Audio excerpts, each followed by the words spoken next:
Hi, it's me again with Corel Tips and Tricks, and I just did this block shadow on this like a floating disc, and while that video was loading, I thought it'd be kind of cool to put a gradient dark on the ends, kind of make it look more realistic. And maybe a lot of people don't realize that in an interactive fill tool,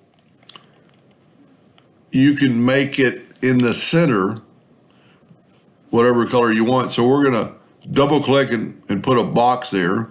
We're going to take that blue and put it there. But now we're going to take a darker color and put on the edges.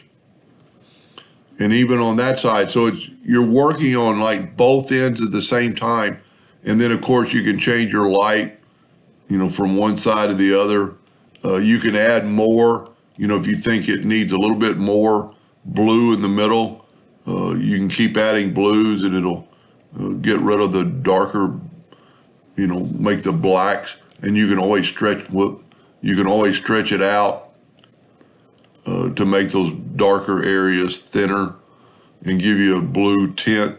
So it makes it look like it's really got some shadow, but you can see the original. And just think about it. It's like that on the inside, but we're only doing the part that you can see because this layer is on top. So just another little trick. Hope that helped. Thank you for watching.